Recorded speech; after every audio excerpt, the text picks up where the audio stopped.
Hey there, fellow anglers. I'm sure you've heard the same old story 1,000 times.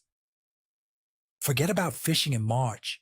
The fish are still dormant, the water's ice cold, and you're better off just staying on the couch. Well, what if I told you that's one of the biggest and most misleading myths in the game? Today, we're not just going to talk about it. We're going to bust that myth wide open. I'm going to share the exact strategies that allow me to bring home a heavy haul while 90% of the guys out there are complaining about a total dry spell. So, get comfortable, because we're diving deep into the good stuff. And make sure you watch until the very end, because some of these tips might seem counterintuitive, but they're exactly why I catch fish when others don't. Afterward, drop a comment and let me know. Do you agree with me? First, let's look at where this dead March myth even comes from. It actually makes sense on the surface. March is a transition month, the bridge between winter and spring. The water is still freezing, hovering right around 35 to 40 degrees.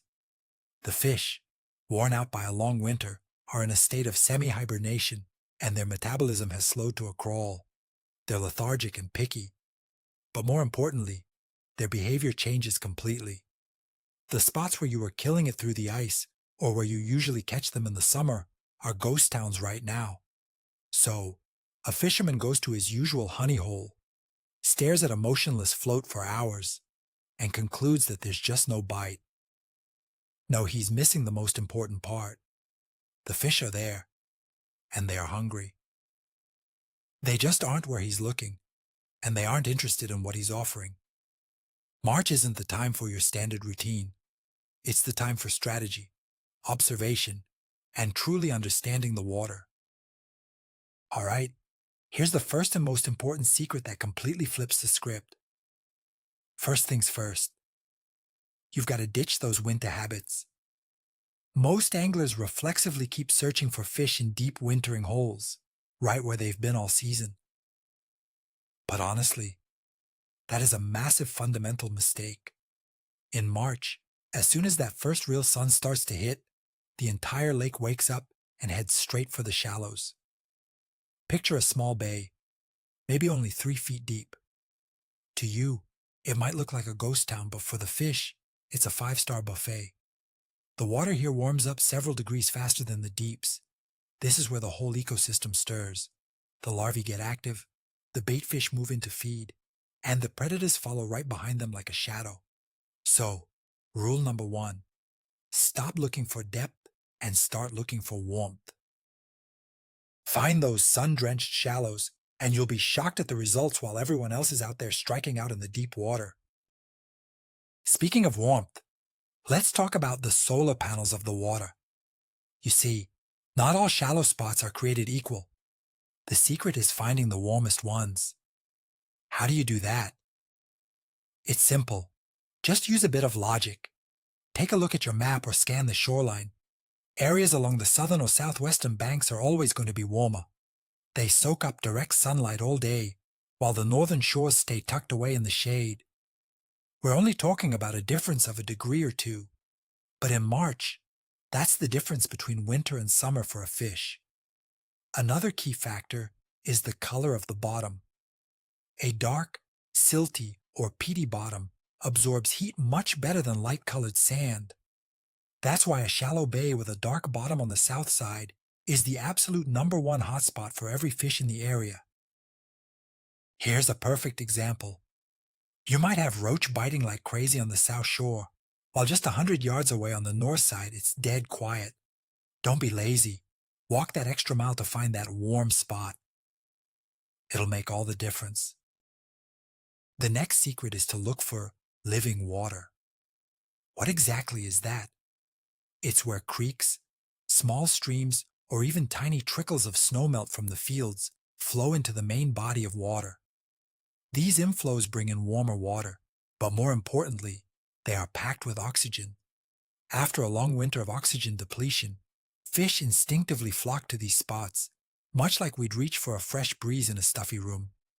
Even the smallest, most hidden stream can create a local sweet spot that draws in massive schools of fish. But it's not just about the oxygen. Meltwater also washes in food from the banks, larvae, worms, and organic bits. It's basically free home delivery for the fish. So, when you're scouting the water, keep an eye out for these areas. Mouths of small rivers, channels between lakes, or runoffs under steep banks. These are all prime locations for an incredible bite. In March, this is often exactly where you'll find the biggest schools in the real trophy fish. Now, let's talk about underwater structure. At first glance, it might seem like there's nothing down there in the spring because all the old grass has rotted away, but that's not quite the case. The remains of last year's growth, especially reeds, rushes, or lily pads, play a massive role. First, they offer natural cover. Fish, especially the bigger ones, feel much more secure around these structures. Second, those old stems are home to countless tiny organisms that baitfish love to feed on. And third, just like a dark lake bed, decaying vegetation absorbs the sun's warmth, creating pockets of warmer water. That's why a clean sandy beach in March is almost always a waste of time. Instead, look for the edge of some thin reeds or submerged bushes in the shallows. That's exactly where you want to be. You don't have to cast right into the thickest mess. Fish often hover right on the edge where the clear water meets the weeds. A cast along that transition line is a classic springtime tactic that works every time. Let's talk about micro-relief. A lot of anglers think that if they're fishing shallow water, the bottom structure doesn't really matter. But that's a big mistake. Even in just 3 or 4 feet of water, there are tiny anomalies that act like magnets for fish. It could be a small depression, maybe only 10 inches deeper than the surrounding area, or a little hump, what some call a sweet spot. Why does this matter? Well, those deeper pockets hold their temperature better at night, giving the fish a sanctuary when it's cold. And those little humps? They're the first to catch the sun and warm up during the day, which is exactly where the fish head to feed. You don't even need a high-end fish finder to find these spots. A simple jig or a marker lead will do the trick. Just drag your weight across the bottom and feel for those subtle changes. Spending 15 minutes to map out the area will pay off big time. Finding a single hump or a tiny hole on a massive shallow flat is like finding a treasure chest. That's where the fish are gonna be. خلونا نتكلم شوية عن ذكاء الصيد. نصيحة: ابعدوا عن الأماكن المكشوفة واللي الكل يروح لها، وبالذات هالفترة هالقاعدة ذهبية. إذا شفت المكان مريح والسيارة توقف جنبك والنزلة للمي سهلة ومسارها واضح، فاعرف إن هالمكان محروق والسمك فيه تعب من كثر الإزعاج. السمك ذكي جدا، وخاصة لما يكون المي صافي، أي حركة أو صوت ماشي على الشط يخليه يهرب بعيد فورا. السر الحقيقي هو إنك تروح للمكان اللي العجاز ما يوصل له. امشي لك نص كيلو زيادة، دور لك على زاوية منزوية وسط الشجر أو خور صغير ماله طريق سهل. أكيد الموضوع متعب وبتضطر تدلف بين الشوك وتجلس في مكان ما مريح، لكن هناك بتلاقي المفاجأة. السمك في هالأماكن غشيم ومخايف، يحس بالأمان ويضرب على الخيط بقوة وبدون تردد. تذكروا 90% من الصيادين يدوروا الراحة، خلك انت من 10% اللي يدوروا النتيجة. صدقني، أحلى صيد ينتظرك في المكان اللي ما تلاقي فيه ولا أثر قدم على الرمل. خلونا نتكلم الحين عن أحسن وقت للصيد. العادة في الصيف إن الصيد ده زينة وقت الفجر، بس في شهر مارس هالقاعدة ما تمشي. الصباح الباكر في مارس هو أبرد وقت في اليوم، والمي يكون بارد من الليل، فالسمك يكون خامل وما يتحرك من مكانه. ممكن تضل جالس من غبشة الصبح لين الساعة 10 ولا تجيك ولا ضربة واحدة. الوقت الذهبي للصيد في هالشهر يبدأ من الساعة 11 الظهر لين 4 أو 5 العصر. في هالوقت تكون الشمس عالية والمي دافي والسمك في قمة نشاطه، يطلع للأماكن الضحلة عشان يدفى ويدور أكل. فماله داعي تقوم وتتعب نفسك؟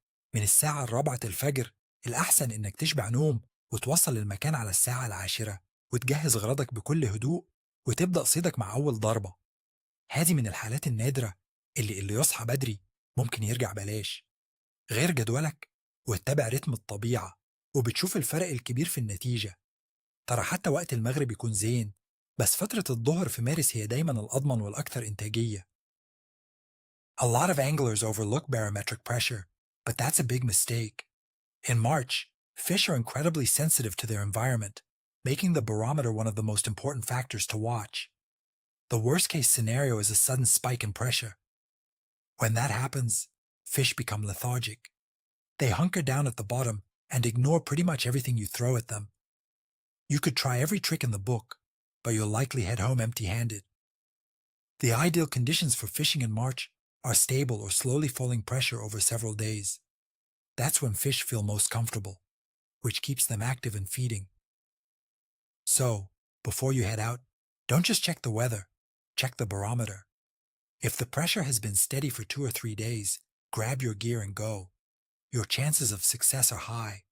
But if it's bouncing up and down like a yo-yo, you're probably better off staying home and catching up on chores.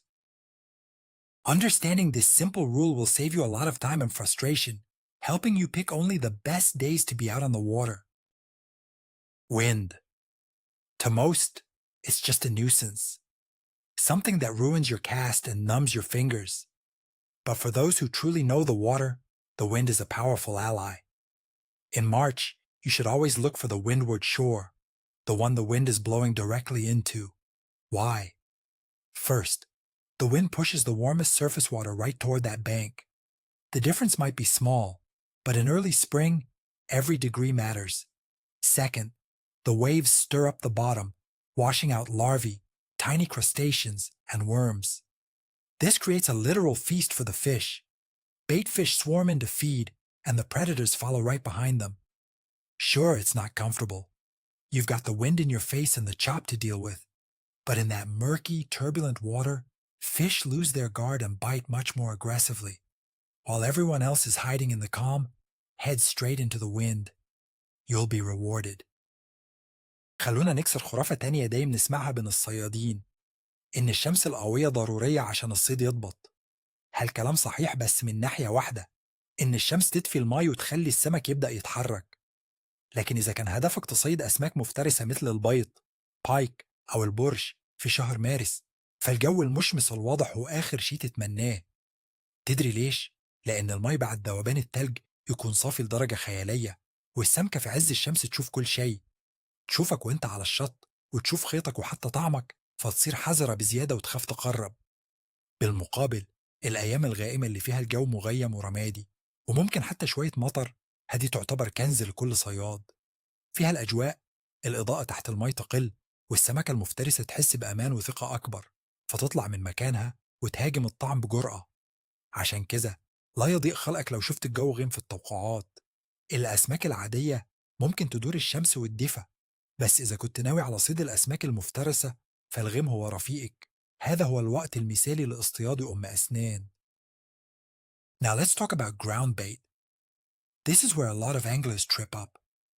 People show up at the water and out of summer habit dump in pounds of bright, strong-smelling mix. In March, that simply doesn't work.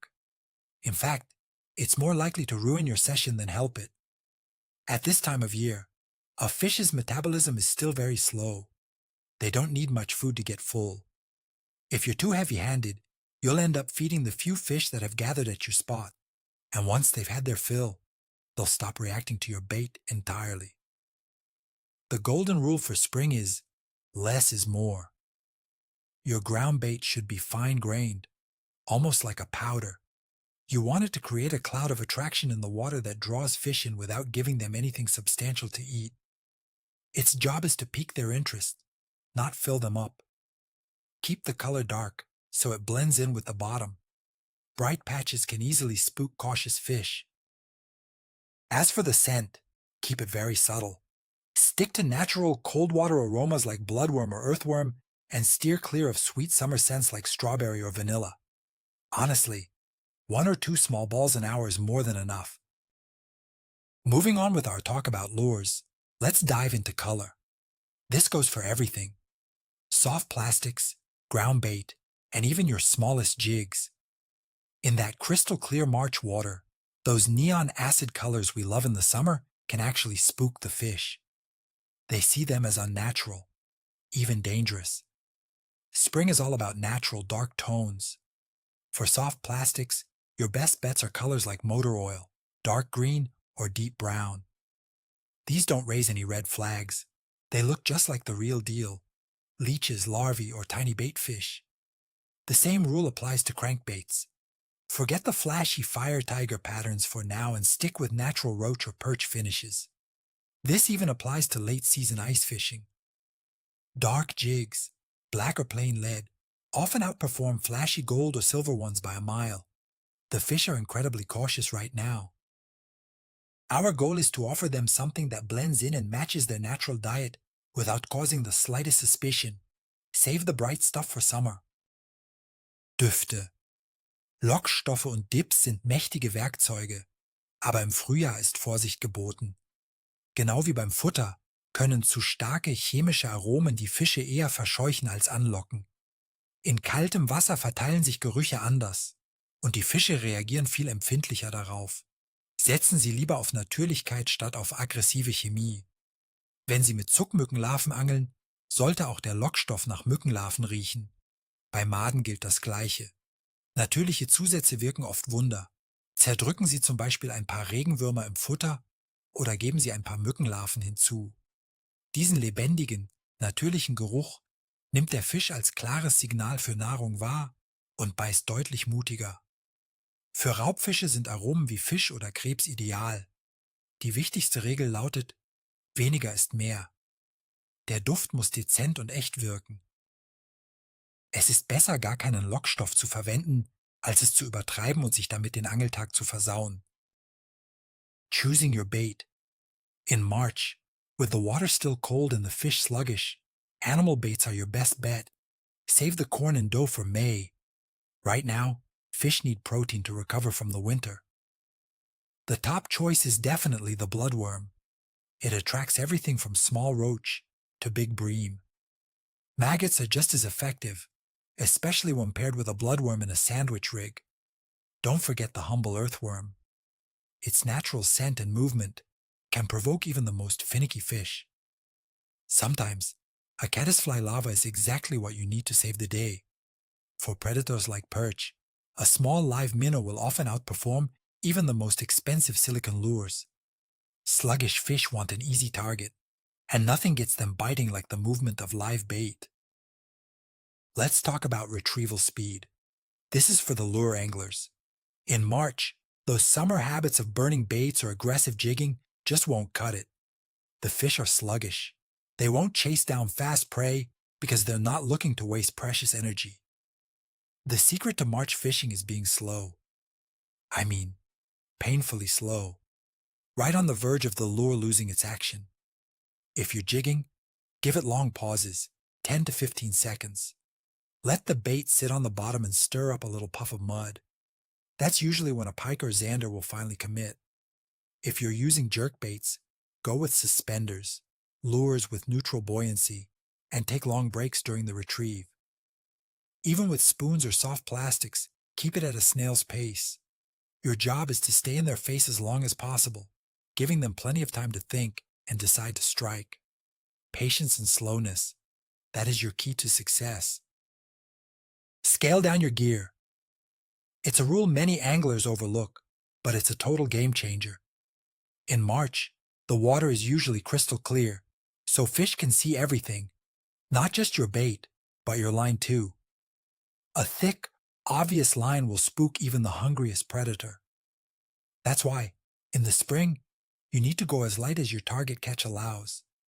If you typically use a 0.14 millimeter braid in the summer, try dropping down to a 0.08 in the spring. If you're targeting pike, ditch the heavy wire trace and switch to a thin, stealthy fluorocarbon leader. Yes, you might risk a bite-off, but your strike rate will go through the roof. The same applies to float fishing.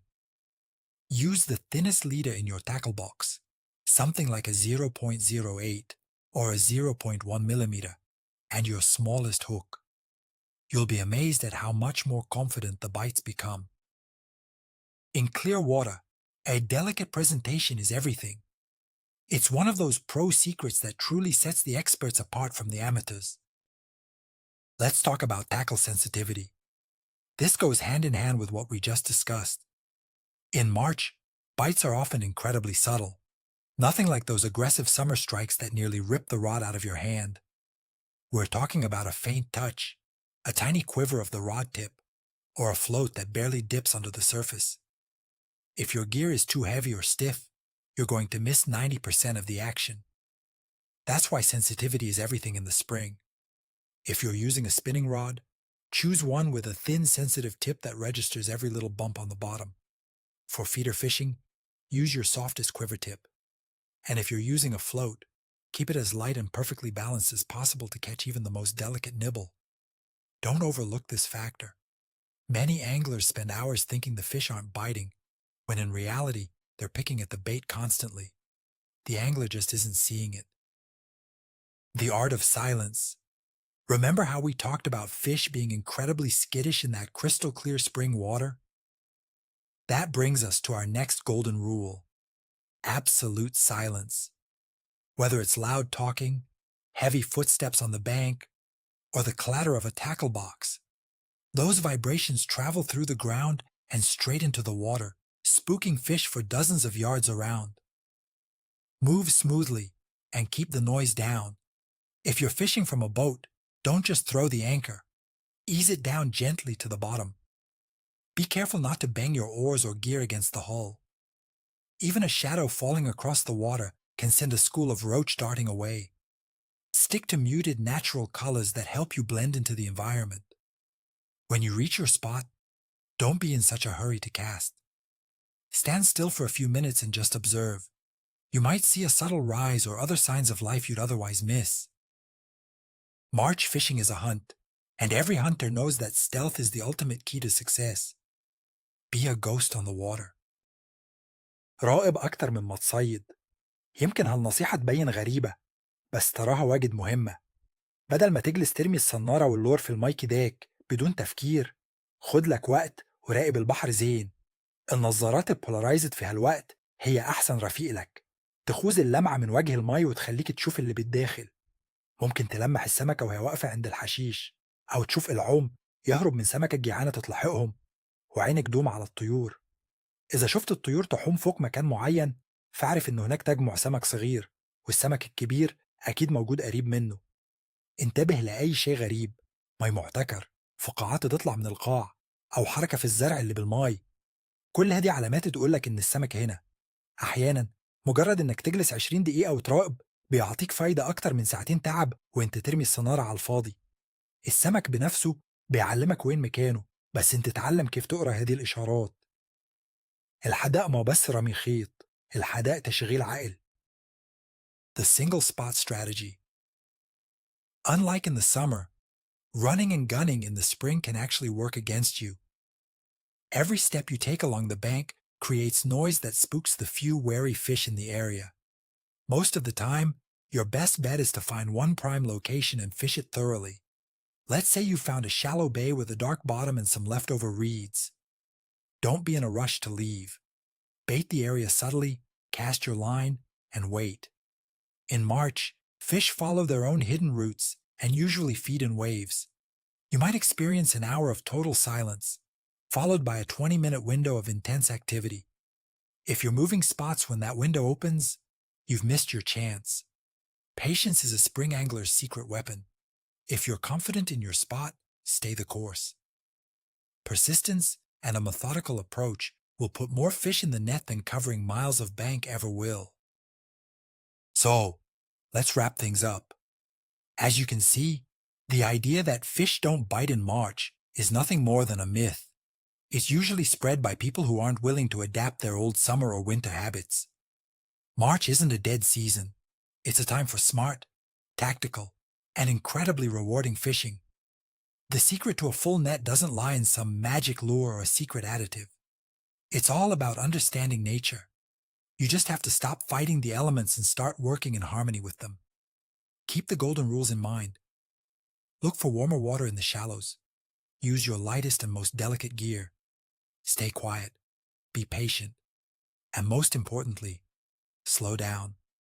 Slow retrieves. Slow waits. Slow decisions. March hates to be rushed. It rewards those who know how to wait and think. Thanks for sticking around until the end.